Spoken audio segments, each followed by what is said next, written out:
A happy Purim and a Freilich Erev Shabbos Parshas Tetzave. In the beginning, wrong Parsha.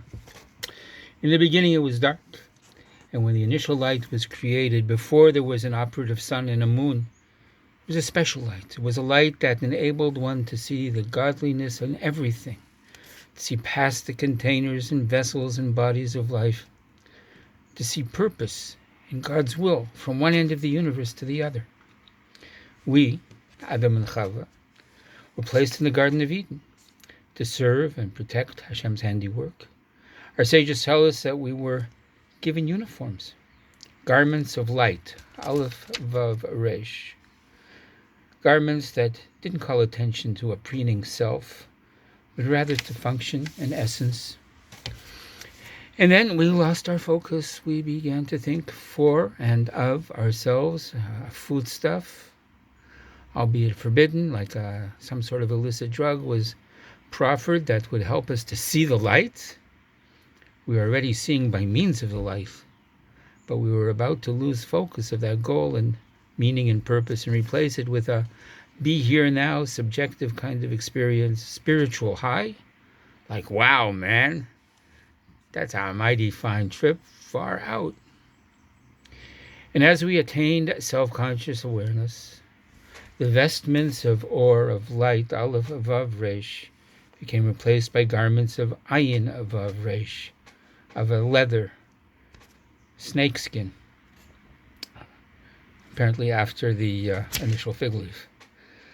The illumination that it enabled us to see from one end of the universe to the other, that allowed us to see purpose and essence, became the mundane light of latter-day physics, particle or wave, a light that reflects from what it meets and displays everything as what it's not. Everything in existence has its godliness rendered opaque, self-serving rather than focused on the other, seeing in the receptacle the light globe rather than appreciating the light.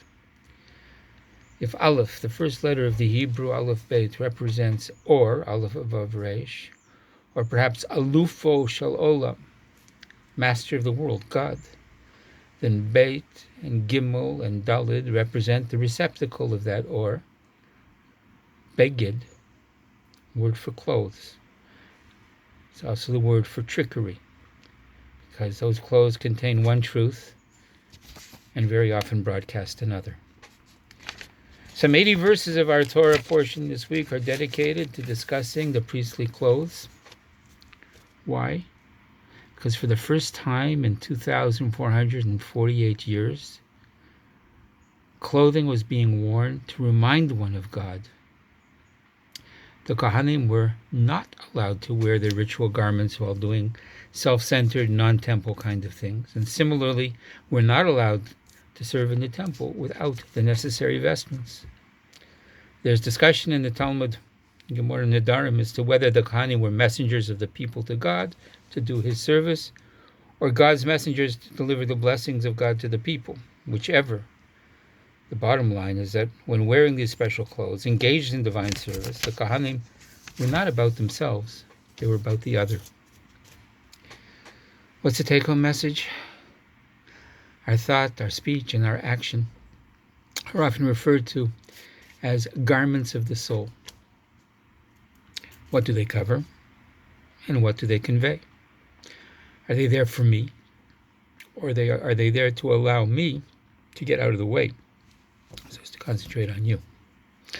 Our emotions, too, act in this two-directional kind of way. Are they meant to be self-induced feelings of one's subjective state, or parameters of what the other person is feeling? I mean, how many times have you held a disgruntled feeling of rejection, of being ignored, of being looked down upon, only to find out in later conversation with that person that's exactly the way they were feeling? So maybe we can understand when somebody makes us feel a certain way, it's because they're actually sharing their uncertainty, their trepidation, their shame or their hurt, and we can see through the beged, we can see through the deception of the clothing, and see as we were always meant to see. and acknowledge the goodness of godliness, the image of God that's inherent in each of our fellow human beings. If we can do that, then we can probably look in the mirror and see it in ourselves as well. I wish you a Shabbat Shalom, a Shabbos of unmasking the goodness within you and within each other.